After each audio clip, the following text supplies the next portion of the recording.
Ideas para alcanzar un país con libertad económica, democracia política y seguridad jurídica. Aquí se habla libertad con Víctor Maldonado. Solo por rcr.tv, la radio que se ve.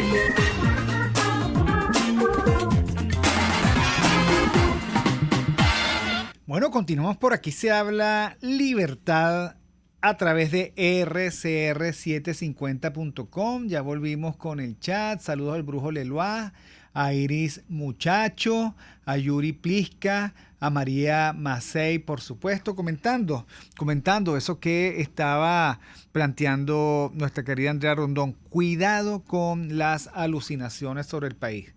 Porque si algo nosotros debemos tener presente como esencia de nuestra lucha, es el foco en la realidad. Eso que yo les he venido insistiendo, sentido de realidad siempre, para no perder la idea del país que tenemos, para no perder la meta del país que queremos y para no dejar de calibrar apropiadamente la conducta de nuestros líderes, nuestros políticos, nuestros intelectuales, nuestros influencers, y para mantener en alto eso que a algunos les molesta mucho, la voz del ciudadano que dice: esto que tú estás planteando no es así, esto que tú dices no me gusta, porque todos, hay una gran confabulación del silencio y del olvido. Todos quisieran que nos calláramos, todos quisieran que nos olvidáramos y que nos olvidaran, y todos quisieran olvidarnos. Bueno, Alexander, tenemos varias semanas pendientes de un tema que creo que comentó Mirla Pérez, la profesora,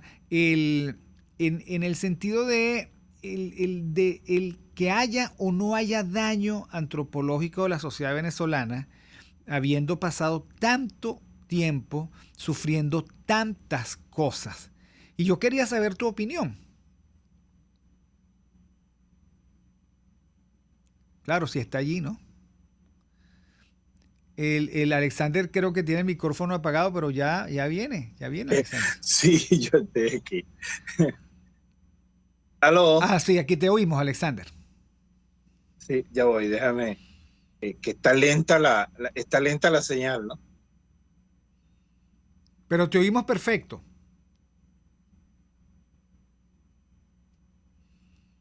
Sí, fíjate. Bueno, sobre esto se viene hablando. ¿Me escuchan? Sí, te escuchamos perfectamente. Sí. Sobre esto se viene hablando desde hace algún tiempo y bueno, se ha convertido en un tema que interesante. Ahora lo están asumiendo algunos. Bueno, nació digamos, en el seno de algunas ONG y en el seno de algunos centros, digamos, de pensamiento del país, como digamos, como una categoría o como el rescate de una categoría que, por cierto, no es propiamente nacida en Venezuela. Con ese término lo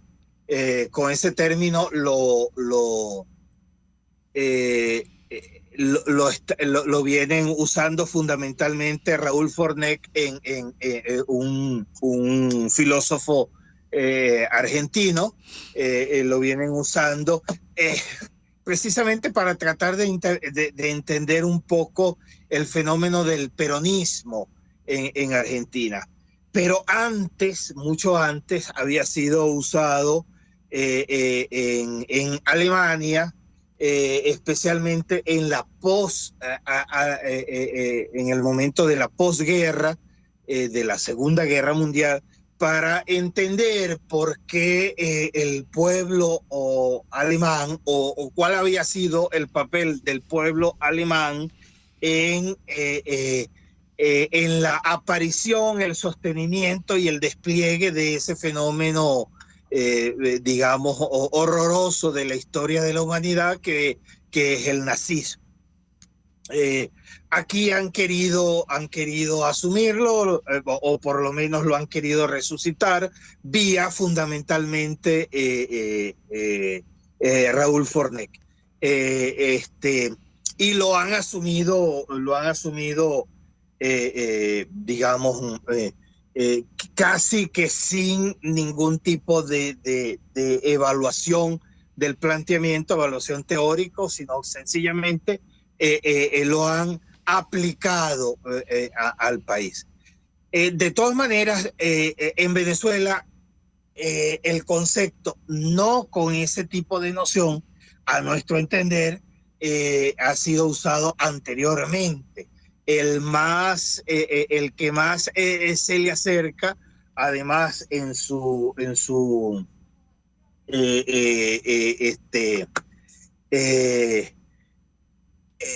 vamos a decir, en el fondo conceptual, es el que usado por Manuel Barroso en el Laboratorio de Psicología de la Universidad de los Andes, el famoso concepto de locus de control. Pero ojo, tampoco Barroso es heredero, digamos, de esta especie de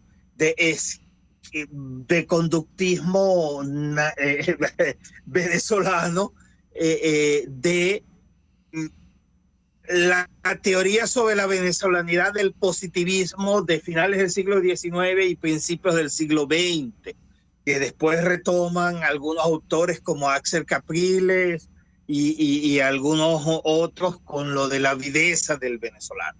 Pero bueno, en el fondo, ¿qué es lo que dice el planteamiento del daño antropológico? Bueno, lo que está diciendo fundamentalmente es que tantos años de experiencia totalitaria han llevado a una cultura, a un pueblo determinado, a vivir una cierta experiencia de deterioro en la condición humana de las personas que habitamos esa sociedad. Deterioro de la condición humana.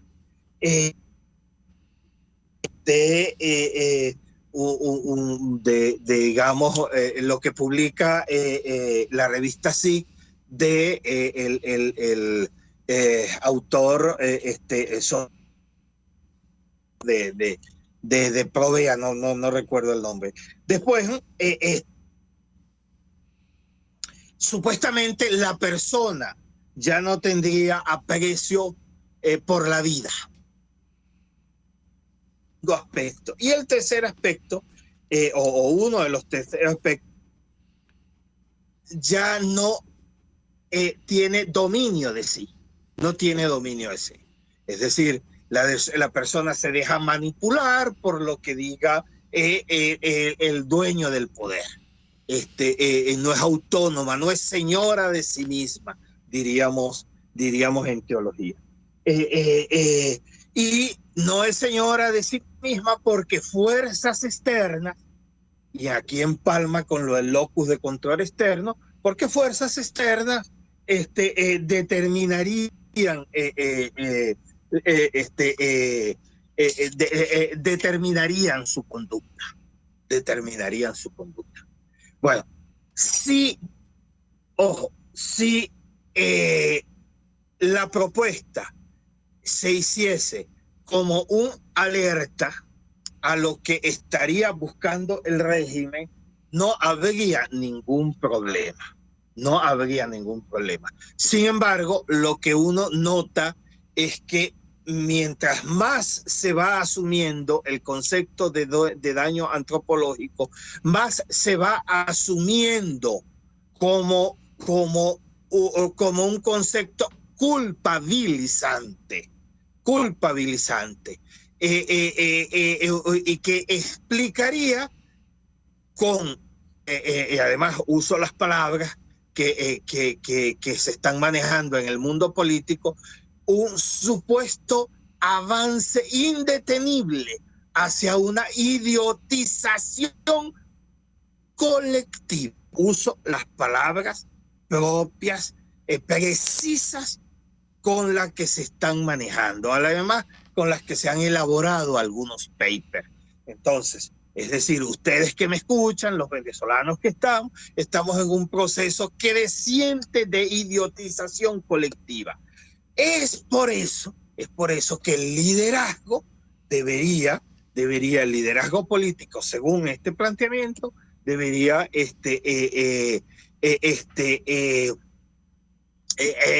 detener ese proceso de idiotización generalizada, colectiva, indetenible, según ellos. Y para eso hay algunos instrumentos que tengan como fin, uno, devolverle la esperanza a la gente. Dos, devolvernos al camino de la politización y de la participación política. Y tres, para eso el mejor instrumento, ojo, aquí querían llegar, el mejor instrumento, el de la participación en el proceso electoral, porque nos meterían en un proceso de organización y de politización nacional que devolvería la esperanza a toda la población. Es decir, el verdadero fondo no era alertar sobre las intenciones del régimen, la verdadera razón de introducir el término es mostrarnos la necesidad ineludible de entrar en un proceso decidido por el liderazgo para no caer en esa supuesta idiotización. Ojo, podríamos hablar mucho más, porque según ellos las causas, y tomo aquí el resumen que hace el profesor Piñango, las causas de este proceso de idiotización son graves, porque según ellos sería estaríamos en un proceso de servilismo, tendríamos un miedo al cambio, un miedo terrible al cambio, tendríamos una falta de voluntad política y responsabilidad cívica como nunca, y estaríamos sumergidos en la desesperanza y en un proceso continuo y de incilio nosotros mismos, lo que implicaría una pérdida de todo impulso ético. Entonces, ojo, si ustedes se dan cuenta, estamos ante un proceso, ante una categorización cada vez más elaborada,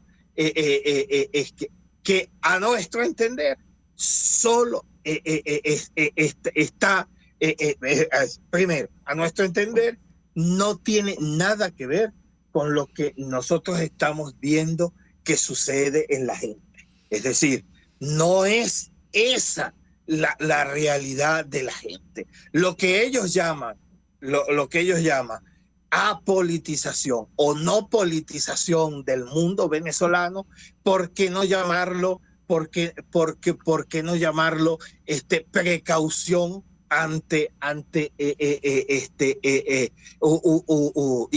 y sospecha de un camino no asumido y no decidido por todos?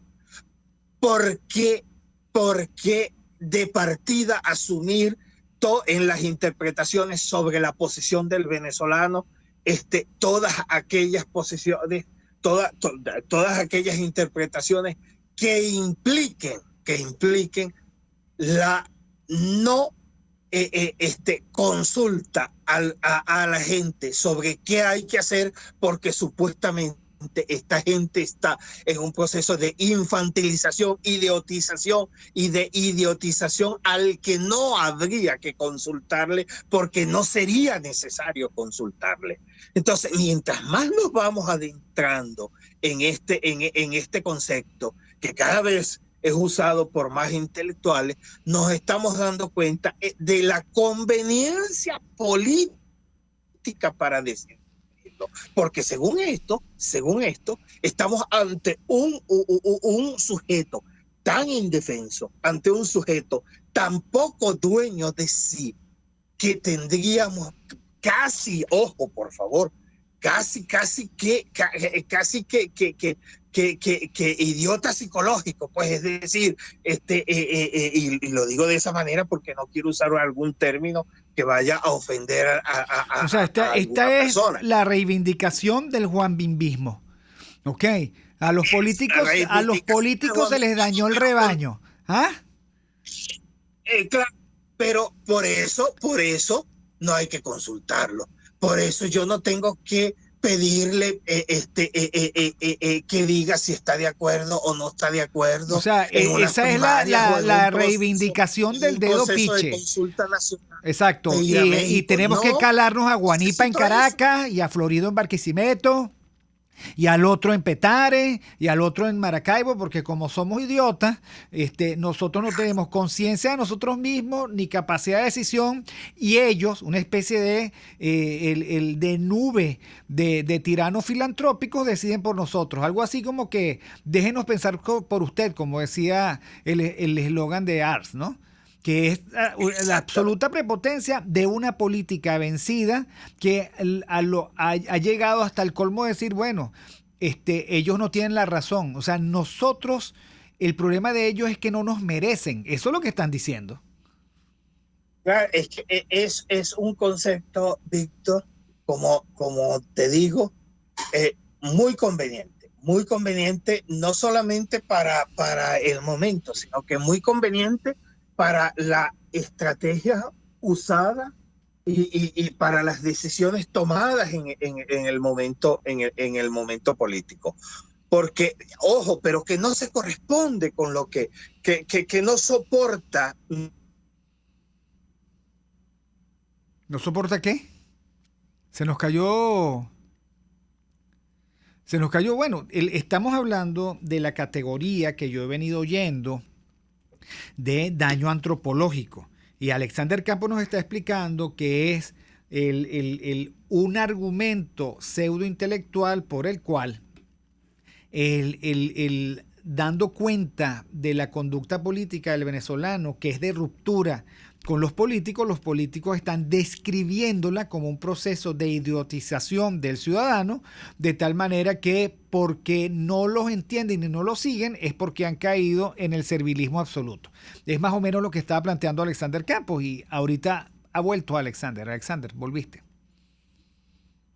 Bueno, sí, yo te escuché perfecto todo lo que tú habías dicho. Mira, sí, exactamente. Ojo, pero lo que creo que me quedé es que no soporta ningún acercamiento a la realidad. La verdad es que el régimen cada vez está necesitando mucho más represión para poder imponer sus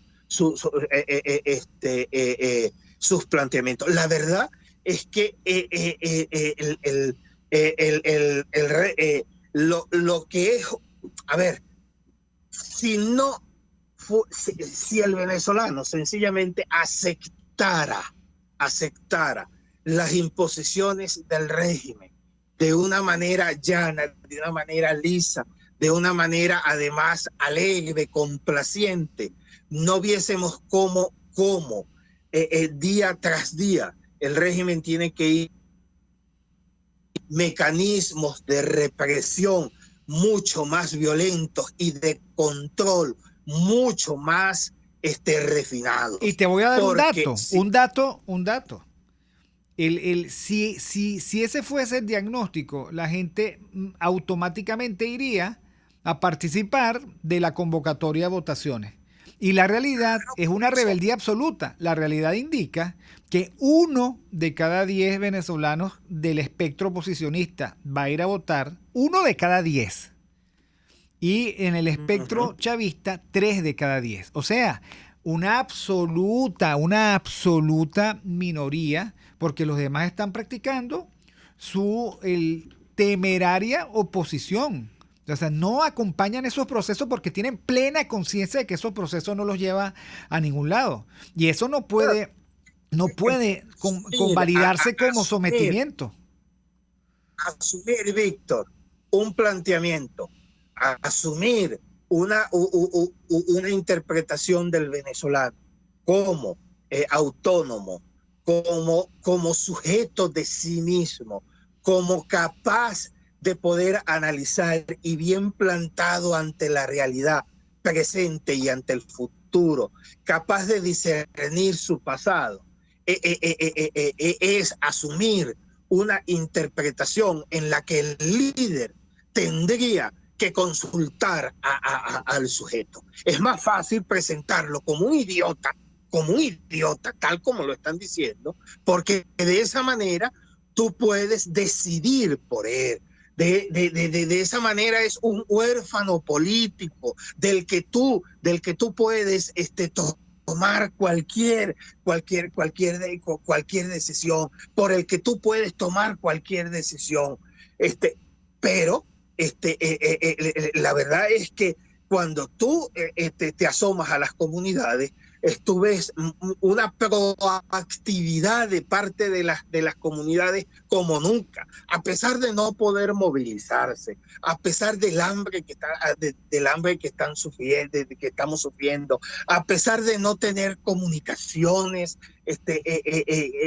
y a pesar del desastre de país que tenemos con los medios, por los servicios públicos. A pesar de eso, usted encuentra un comedor, usted encuentra cualquier tipo de iniciativa en casi todos los barrios de nuestro país, buscando la gente reunirse, pensar qué hacer, no dejarse sobrepasar por la situación. Pero en vez de eso, usted, líder político, lo que lee es la reacción en contra del llamado que ellos hacen a sus organizaciones. Porque no te responden a tus intereses y a tu convocatoria, pues entonces el venezolano es apolítico. Pues no, señor. Es decir, mientras usted tenga esa posición, no solamente no va a convocar, sino que va a tener todo el rechazo posible, porque usted no sabe leer en las iniciativas propias, iniciativas políticas, sino que las iniciativas políticas son las iniciativas que usted piensa. De esa manera, evidentemente, cualquier teoría encaja, porque usted las hace encajar en aquellas teorías y en aquellos planteamientos que dan respuesta a tus intereses y no a la realidad que está moviendo al país. Evidentemente que es más difícil jalar para mis presupuestos las organizaciones propias de las comunidades, independientes de los partidos, independientes de intereses particulares. Eso es más difícil, evidentemente, pero no por eso es menos política. Así es. Los políticos entienden la política como sometimiento y cuando no se les someten llaman a los demás idiotas. Gracias, Alexander. Son las 12 del día. Gracias a Jaime Nestares en la dirección general de la estación, a Wilip Sarcay en la gerencia de producción, Catherine Manzano en la producción y también el maquillaje. Y también en los tapabocas. José Gregorio González, el zar de los controles, Helen Machado, la lectura de las noticias, la voz que seduce, y Génesis Rodríguez, ya saben, en la producción de contenido. Nos vemos.